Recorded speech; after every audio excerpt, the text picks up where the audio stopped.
think about my life, where I've come from and where I'm headed, I can clearly see God's hand working in me. I can see Him saving, Him protecting, and Him leading. I was born into a Guyanese family in Guyana, and my family moved to Jamaica when I was a baby. And in Jamaica, a lot of the schools are Catholic schools or Christian schools. And so a lot of my friends growing up would talk about Jesus. And I remember at Easter time, I would watch the Easter movies and I would see Jesus dying on a cross, but I didn't completely understand what all of that meant until one day I was in the 9th grade. I was sitting down and having lunch, and there was this girl who would go around to the different classrooms and she would talk about Jesus. And I never really paid much attention to her because a lot of my friends who were Christians would kind of make fun of her and call her the preacher girl and laugh at her, and so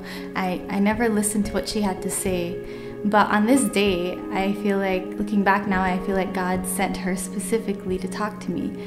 At least that's what it felt like. Even though there were other kids in the classroom, I felt like she was talking only to me. And she looked at me and she said, Jesus Christ is the Son of God who came and He died for your sins. And if you don't turn away from your sins and believe in Him and give your life to Him, then you're gonna go to hell.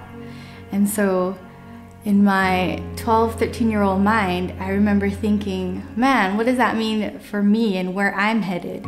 You know, I thought, on one hand, if Hinduism is right and I don't believe in it, then I get another chance. I get to come back in another life. And, you know, when I'm reincarnated, I might come in a lower caste or as a lower human being or something, and I get another chance to come back and live again. But if Christianity is right and I don't believe in it, then I don't get another chance. I don't get a second life to come back. This is it. This is the one life that I have to live for Jesus, and otherwise I'm going to go to hell. And so in my mind, I thought, man, Christianity is worse to not believe in. That has more severe consequences if I don't believe in Jesus. And so out of fear, I think more than anything else, I decided to give my life to Christ. I remember praying, Jesus, if you're real, if you're the true God, then I want to know you. Please come into my life and change me. And I'm sorry for my sins. And it was crazy because even though I was afraid, for the first time when I prayed that prayer, I felt like God heard me and that He was listening. Up until that point, when I was praying at home to the Hindu gods or to the Hindu idols, I never felt like God was listening. And so it was really cool to be able to experience that for the first time.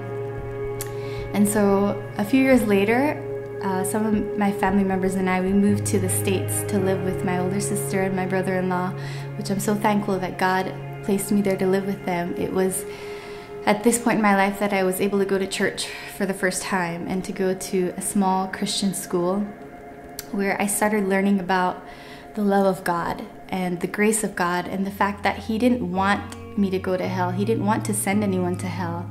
He loves us, and that's why He sent His Son to die for us.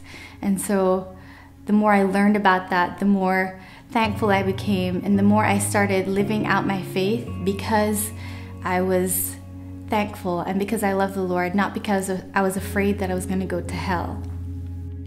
And so from that point, my family, shortly after that, we moved to California, where I started going to a big church called Cornerstone. And at this church, they were very missions oriented, which means that they would send out a lot of people into different parts of the world to tell them about Jesus. And I thought that was so cool. I thought I wanted to be a nurse so that I could go out into different parts of the world as well and share the same love that I had for Jesus with the people who didn't know Him, so that they knew that they didn't have to go to hell either, that there was a God who loved them and who wanted them to be with Him in heaven. And it was at this church that I met my husband Josh, and I was so excited and so encouraged to meet somebody who also had the same love for Jesus and who had a similar desire to go out into different parts of the world and to share the love of Jesus with people who didn't know Him.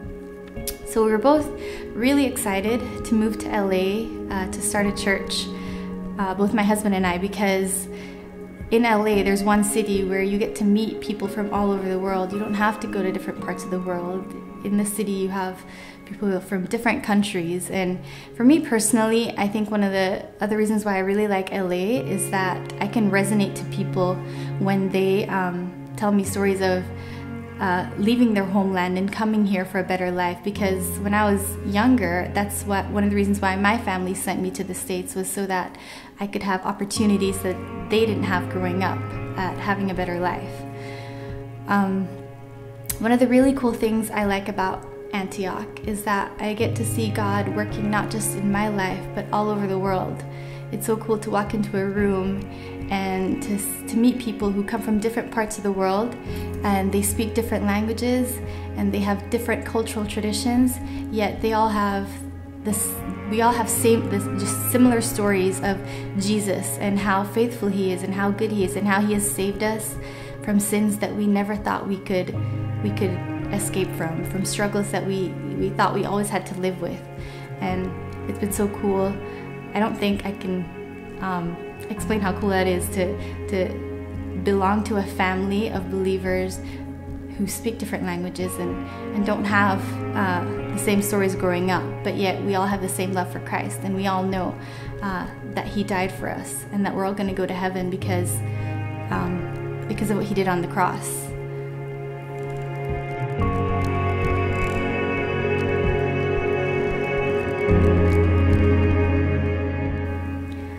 My name is Sarswatie Buck, and this is my story. We are Antioch.